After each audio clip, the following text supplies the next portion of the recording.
was Wade Barrett and Vic Joseph on the SmackDown call this week because Joe Tessitore was off doing some boxing. So I just thought we would start this week's episode of Ups and Downs by saying Vic Joseph is very good. If you watch NXT, you know that. But it's nice to say it. Now let's do the register. Because we did indeed see Nia Jax entering the building and Tiffany Stratton was there, Jacob Fatu, Braun Strowman, Damian Priest. And I believe that was everybody, meaning nobody else bothered to come to SmackDown on time. You all get detention. Also, hello my friends, welcome to SmackDown Ups and Downs with I, Simon Miller. Last night I defended my Progress Proteus Championship for the 4th time, which means I'm 4-0. And also, I won with a flippin' jackhammer. I also hit a blue thunder bomb. I only got a 1 count, but that's totally on me. Anyway, just wanted to give you an update, especially to those people that get so mad nobody cares, Simon. Well, I care. In my world, I'm all that matters. Let's up those downs. SmackDown then began properly with Cody Rhodes. Whoa.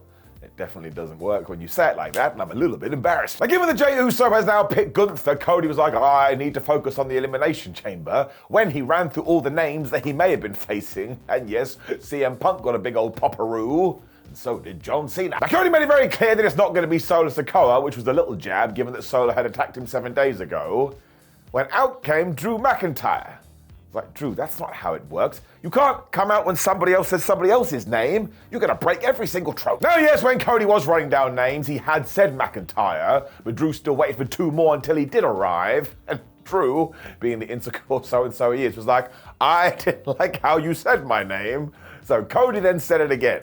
I was like, maybe I took some drugs. He did run down his accomplishments, which was when Cody cut him off and said, yes, Mr. Drew McIntyre, I'm aware of what you've done. Let's look at it this way. Ever since I've returned to WWE, only a few people have pinned me, and damn it, you Scottish hairy man, you're one of them. The random arrivals then arrived because Fat was here, or Fatu and Tama. Not really sure why WWE hasn't taken on that name, but seriously, this crowd came alive for Jacob Fatu. He is here. He went totally crazy in his promo as well because he is going to main event SmackDown tonight. He is going to beat Braun Strowman. He is going to beat Damian Priest. He is going to go on to the Elimination Chamber. And that means I'm going to take that belt from you, Cody Rhodes, and there ain't nothing you can do about it. It's a bit like, I don't think he will get in the chamber, but if he did, and he achieved all these things, well, I wouldn't be surprised. Drew then acted like maybe he was going to start some beef with Jacob, but because he is the best jackass ever, he just went, nah, I'm in the chamber, I don't have to worry about it. When Cody made things very clear, he went, yes, my boy, that's correct. If you do win that match, we will indeed tangle at the manias of wrestles. They got totally unhinged because Solo Sikoa arrived in a car. See, he's most definitely in detention. He's also clearly been watching the Ruthless Aggression era during his absence. He was dressed like flippin' Batista. It looked like Cody was going to go and do something, but actually it was Jacob that stopped Rhodes and said, no, I will be the person to take him out. That's very interesting. Now, Cody did let him do this, mostly because he had a good line he could get in there. He said, fine, you can have the first word, but I'm going to have the last. I was like, that's nice. Maybe they're going to read him a bedtime story. Now, I did crack up after this because Jacob Fatu and Tama Tonga quite literally couldn't find Solo backstage. Where the hell could he have been? But look, this is what new WWE likes to do. We have now added just a few more people in there saying, oh, maybe they're going to fight for the WWE title. And of course, we will get to them. But you don't have to because it's the planting of seeds. And everybody likes the trees. I do have to say that when Cody was going through his Elimination Chamber opponents, he did call Logan Paul the most natural athlete to ever enter the sport. I'm sorry. Shelton Benjamin, Kurt Angle probably had a meltdown. Nobody is getting away with that. That's a down. Wade was then interviewing Trish Stratus because she just so happened to be in the arena. No, she wasn't here for an angle or to set up a future appearance. She just wanted to come and watch some good wrestling. And if you believe that, I've got a Ponzi scheme to sell you. And also move right into the first women's elimination qualifier on this show, which was Naomi versus Chelsea Green. Don't know why I said it like that. It was the only one. And listen, Naomi did get the victory, and I was very pleased because Naomi could always get more wins. But it also meant our US champion, Chelsea Green, lost. And given that our IC champion, Lara Valkyria, lost on Raw, I'm just going to give it a nerd down. I don't know why it bugs me, but it just does. Given these belts are brand new, well, I just think they could use a little bit more fire. Otherwise, though, it was pretty fun because Naomi hit a Meteora when they were on the outside. Chelsea killed it with a pump kick. And of course, Naomi came back with a crossbody. I'm a bit worried we're going to have to start the double C, which would be the crossbody counter. I mean, keep an eye out for these. They're out of control. Naomi also followed up with a scissor kick for a 1-2 when she was giving her a heat seeker. My gosh, She gave Chelsea Green the biggest wedgie you'd ever seen. I want to be that guy. That must have really hurt. Green then returned fire with a Rough Rider, and yes, it was a little bit rough, but come on, for goodness sake, these things happened. I mean, she followed up with the backstabber, 1-2, ooh. Chelsea then wanted her super avalanche unprettier thingamajig, but then was like, no, and she wiggled and jiggled out of that when she realized, oh, I can hit my split-legged moonsault. She did do that. Naomi is going to the chamber. So the match was totally okay, and listen, given events later on, I still think Naomi is going to turn heel, but I have been wrong before. In fact, I'm rarely right. But again, I like her getting victories. She can get more wins. This is very, very good. Sami Zayn then cut this great promo from his house. He came across as genuinely sad. He was saying, no, I'm not very well recovered, but you know, you tried to not only end our friendship, but my life, Kevin Owens. There's something wrong with it. He also made a great point because he was like, why the hell did you determine friendship based on whether I pushed another man off a ladder? Well, that does make sense. But he's serious now. If these two cowboys have to ride again, well, that's what's going to happen. Some people are like, I don't want to see this match again. More power to you. I want to see it for another 2,079 times. I love it. When we did indeed get to the Motor City Machine Guns versus Los Garza, I just got to be honest with you. Maybe I'm just tired, man. You know what I'm saying? It happens sometimes. I'm just not into this tag team stuff. Like, every single team is so damn good. But this started, and I was like, oh, well, I'm sure I'll have a good old time watching it. But it lacked that, I don't know, thunder, is that the right word? It lacked that oomph. To the point I was like, man, I do think I have to give it a down. I just think we could throw a little bit more story in there. Like I just said, though, these are really skilled wrestlers, and it was the Motor City Machine Guns taking on Berto and Angel. Of course it was good. The Garzans made sure to beat up Alex Shelley for a while because that's what they do, and they were sort of the heels here. But that just made Chris Sabin was like, oh my gosh, my hand is so hot. And Alex slapped it, hot tag, he ran wild. They were just going for all the pins because they understand wrestling, and they're so good at double team moves, the Motor City Machine Guns. And that inspired Angel and Berto because they did this like power slam, springboard drop kick thing. And once again, I'm going to be a geek. I think it could have been the finish. It wasn't. Shelley then booted Berto right in the face as we got some dives because 2025. And basically, they hit the Skull and Crossbones, and they just won. And Joe Tessor wasn't on commentary, so he didn't get his usual Motor City Machine Guns. I actually missed it. It's a bit like playing NBA Jam. But listen, in terms of sitting down and watching a 10-minute match, well, you can't fault it. Damian Priest had then used his week to edit a very nice video when he was basically like, oh, hello, I am on SmackDown now. But I tell you, he is so effortlessly cool. I love him. When after about 20 minutes, Tama Tonga and Jacob Fatu finally found Solo Sikoa. Now, Solo totally admitted that he had screwed up by not beating Roman Reigns, and he let the family down, but that's why he needed to take some time off. However, he is back, and I was like, yes, Solo, I can see that. You're standing right there, and do you know what he said to Jacob? I love you, Jacob. Fatu basically got really mad and stormed off. Listen to the audience when Solo Sikoa said this. They go, ooh, like a pantomime villain had just arrived. They know this is essentially the kiss of death. When I do have to be a sad man, I know I'm being a bit of a negative Nancy today, you have to forgive me. But Shinsuke Nakamura came out with his US Championship, and look, the character is super duper cool. But in terms of what we've done with it, I gotta be honest with you, I talk from my tum-tum, I'm just not that into it. Like a crappy 90s rom-com. I mean, straight away too, he was saying, oh man, I don't have any competition. I was like, Nakamura, I don't be that guy. Just keep it on the down low. You barely ever turn up for work. Of course, LA Knight walked out instantly and he got his mega reaction as usual. He was like, what are you talking about, man? Let's go through my recent history. That's right, I keep getting screwed over. I mean, he's not wrong. The Miz then turned up, and I was like, what the flub is happening? And he too wants a shot at the US title. Even I was saying, bro, your win-loss record is terrible, although I like The Miz. He's had an all-time career, and people forget it. But LA Knight was so funny, because he cut him off and he called him a dork, but he also said, bro, you suck. He didn't really say this in a promo voice. I think he actually meant it. He also said he should probably go on his own farewell tour, and he can enjoy being a crybaby along with Drew McIntyre. When Nick Aldis walked out and just went, I know what, let's do a #1 contender match right now. I'm sorry, that doesn't make any sense. It's 2 + 2 = potato. So once again, I want to make it very clear that I'm a huge fan of The Miz, and when you do go through his WWE career, anybody would want to copy it. And we all know that Shinsuke Nakamura is a legend, and LA Knight is just the best.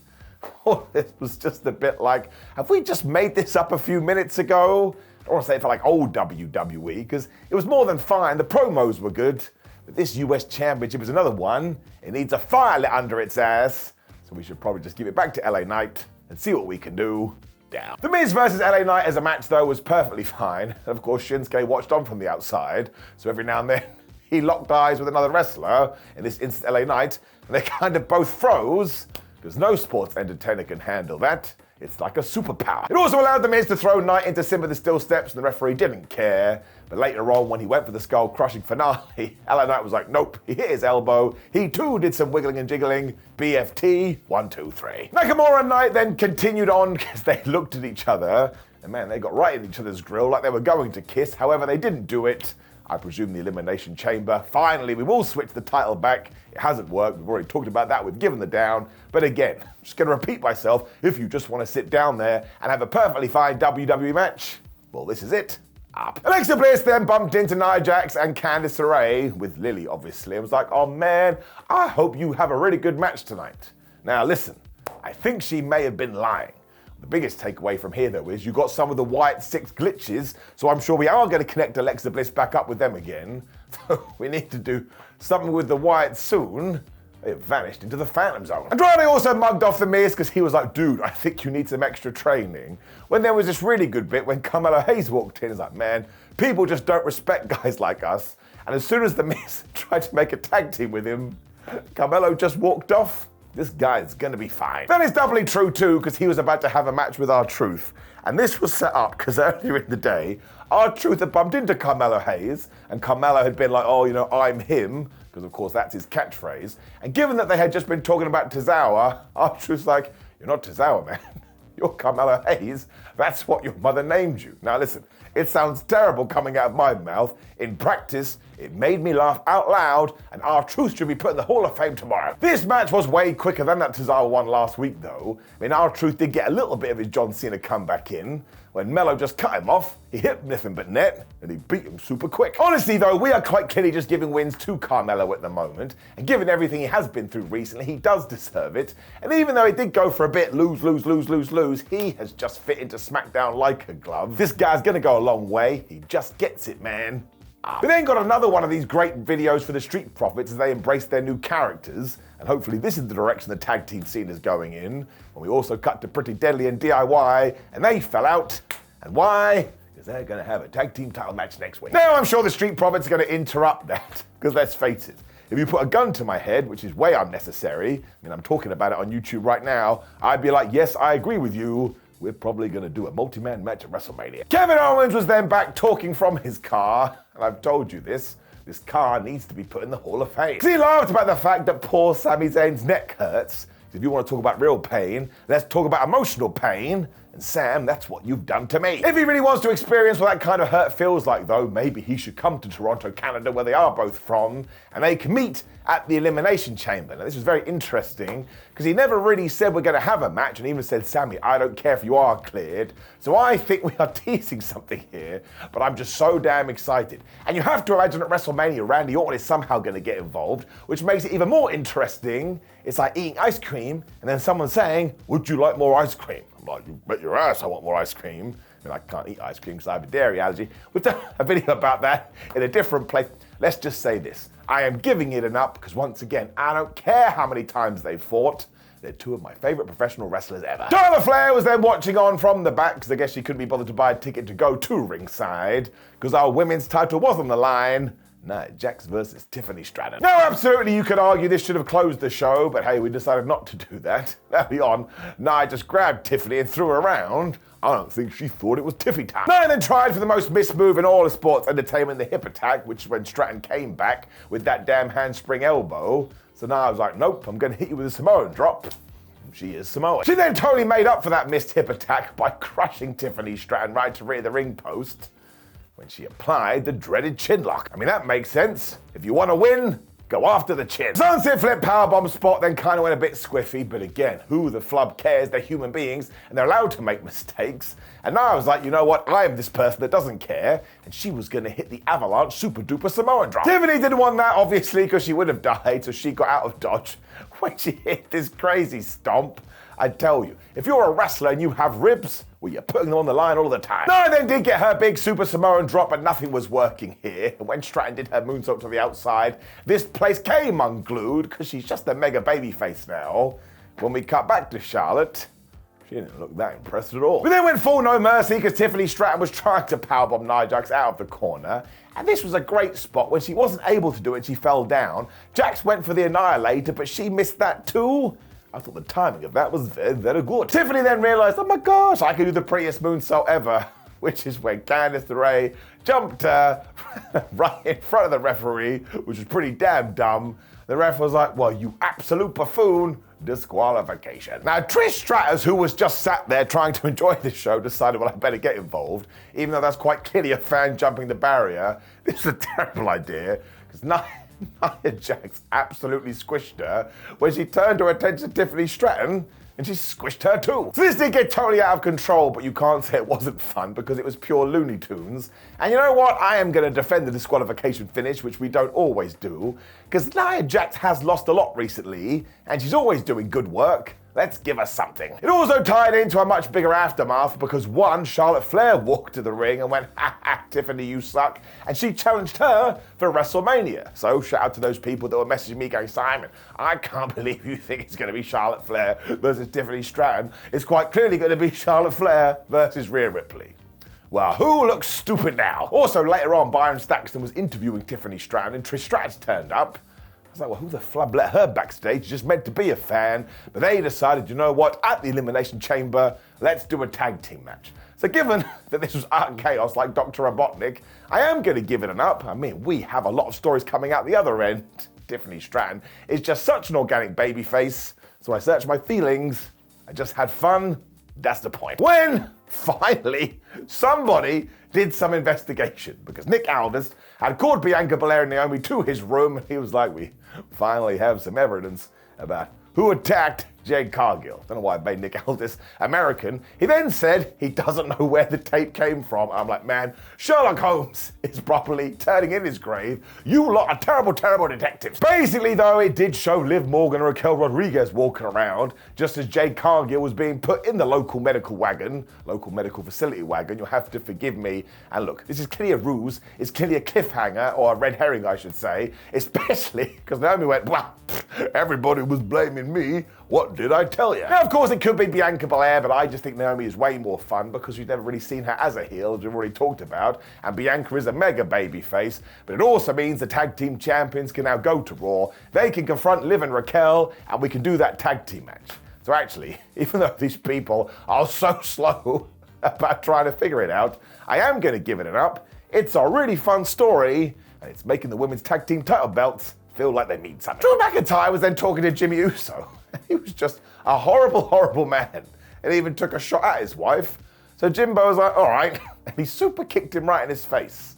This has left me pondering the flub of these two doing for WrestleMania. We then cut to Braun Strowman as well. And he quite literally did this. I used to be the world champion and nobody remembers. Oh, Braun, you cannot get away with that on this show. Because hello, my friends, and welcome to a brand new episode, or technically a brand new segment called Nobody Shouts Like That.